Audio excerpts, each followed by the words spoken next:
नमस्कार। आज हम बात करने वाले हैं प्राचीन भारत के सबसे महान कवि और नाटककार कालिदास के बारे में। एक ऐसा नाम जिनकी रचनाएं तो सदियों से गूंज रही हैं, लेकिन जिनकी अपनी कहानी आज भी एक बहुत बड़ी अनसुलझी पहेली है। चलिए एक अंदाजा लगाते हैं कि उनका असर कितना गहरा था। ये शब्द जर्मनी के महान कवि गोएथे के हैं। वो कालिदास की सबसे मशहूर रचना अभिज्ञान शाकुंतलम को पढ़कर बिल्कुल मंत्रमुग्ध हो गए थे। जरा सोचिए, एक भारतीय नाटक ने 18वीं सदी के यूरोप में क्या कमाल की छाप छोड़ी होगी। तो आज हम जो ये पड़ताल कर रहे हैं वो एक तरह की साहित्यिक जासूसी है। हम उस लेखक के बारे में सच्चाई की तलाश करेंगे जिनकी शोहरत तो सूरज की तरह चमकती है, पर जिनकी अपनी जिंदगी घने बादलों के पीछे कहीं छिपी हुई है। तो चलिए इस रहस्य की परतों को खोलते हैं। कालिदास की पहचान को समझने के लिए हमें सबसे पहले क्या करना होगा? हमें किंवदंतियों को उन मुट्ठी भर ऐतिहासिक सुरागों से अलग करना होगा जो हमारे पास हैं। तो देखिए, एक तरफ तो है एक बड़ी ही दिलचस्प लोक कथा। इसके मुताबिक कालिदास शुरू में बिल्कुल अनपढ़ थे और अपनी पत्नी से अपमानित होने के बाद उन्होंने देवी काली की उपासना की और उन्हीं के आशीर्वाद से वो बने महाकवि कालिदास, यानी काली के दास। और दूसरी तरफ है विद्वानों की कठोर सच्चाई, जहां उनके जीवन के बारे में कोई भी ठोस सबूत नहीं है और हमें सच जानने के लिए उनकी ही कविताओं और नाटकों में वापस झांकना पड़ता है। तो हमारी इस जासूसी का पहला और सबसे बड़ा सवाल, कालिदास आखिर किस समय में थे, कब अपनी रचनाएं लिख रहे थे? ये सवाल सुनने में तो बड़ा सीधा लगता है, पर इसका जवाब उतना ही ज्यादा पेचीदा है। देखिए, परंपरा तो ये कहती है कि वो राजा विक्रमादित्य के नवरत्नों में से एक थे, लेकिन इसमें मुश्किल पता है क्या है?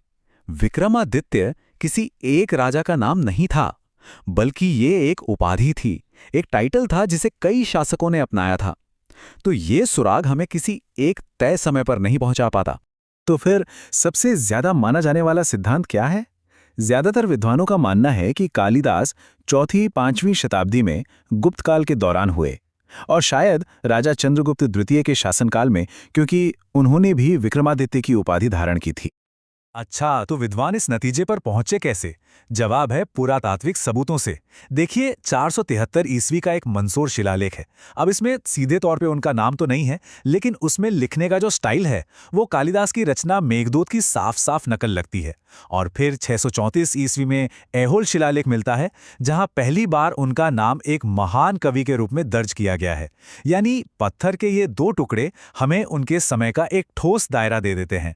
समय के बाद अब आता है कालिदास से जुड़ा दूसरा सबसे बड़ा रहस्य, उनका जन्म कहाँ हुआ था।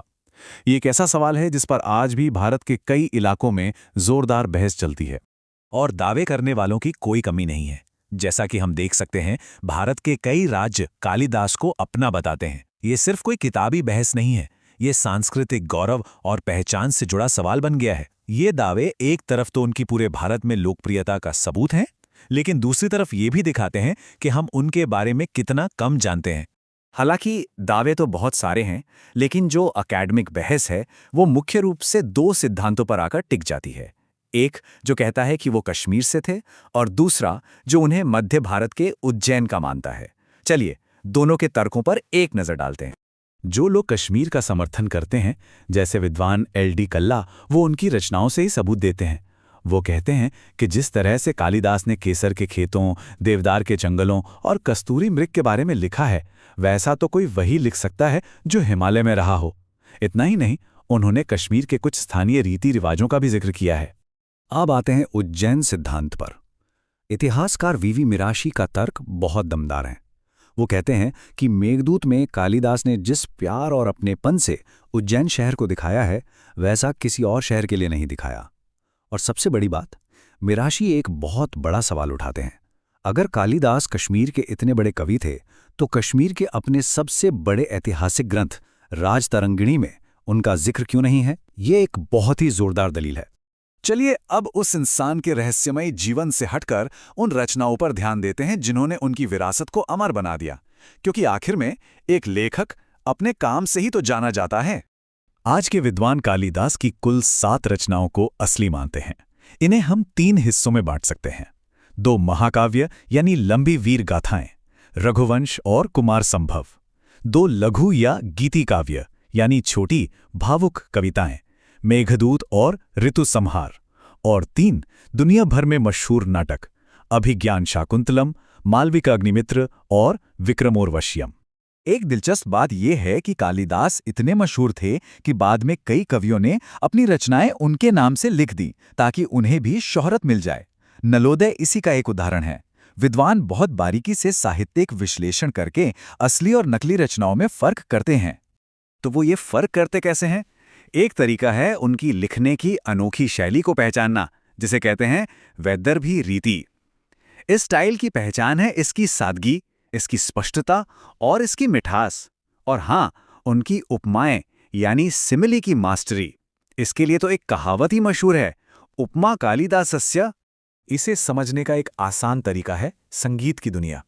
सोचिए, कोई ऐसा संगीतकार जो शोर शराबे वाले संगीत के बजाय बस कुछ सरल सुंदर सुरों से ही मन में गहरी भावनाएं जगा दें। कालिदास अपने शब्दों के साथ बिल्कुल यही करते थे। उनकी कला मुश्किल चीजों में नहीं, बल्कि सुंदरता और स्पष्टता में थी। अब हम अपनी इस पड़ताल के आखिर में आते हैं और देखते हैं कि कालिदास का असर दुनिया भर के साहित्य और कला पर कितना गहरा और हमेशा के लिए रहा है। उनका प्रभाव तो समय के साथ बढ़ता ही गया। 7वीं सदी में बाणभट्ट जैसे संस्कृत कवि उनकी तारीफ कर रहे थे। फिर 1791 में शकुंतला का अनुवाद यूरोप पहुंचा और वहां तो जैसे एक साहित्यिक क्रांति आ गई। और आज उनकी कहानियां भारतीय सिनेमा से लेकर गुस्ताव होल्ट्स जैसे संगीतकारों की रचनाओं में और यहां तक कि केमिली क्लॉडेल जैसी मूर्तिकारों की कला में भी जिंदा हैं। और यहीं से उन्हें भारत का शेक्सपियर कहा जाने लगा। सर मोनियर विलियम्स ने यह तुलना इसलिए की क्योंकि शेक्सपियर की ही तरह कालिदास को भी इंसानी भावनाओं की बहुत गहरी और सार्वभौमिक समझ थी। उनके प्रेम, प्रकृति के लिए लगाव और कर्तव्य जैसे विषय आज भी दुनिया भर में उतने ही प्रासंगिक हैं जितने तब थे। उनकी कहानियां किसी एक देश या समय की नहीं हैं, वो पूरी मानवता की हैं। और ये हमें एक आखिरी सवाल पर लाके छोड़ देता है। क्या ऐसा हो सकता है कि कालिदास के बारे में इतना कम जानना ही उनकी कला की सबसे बड़ी ताकत हो? क्योंकि जब कलाकार की पहचान पीछे रह जाती है, तो कला किसी एक इंसान की नहीं रहती, वो हम सब की हो जाती है, वो सार्वभौमिक बन जाती है।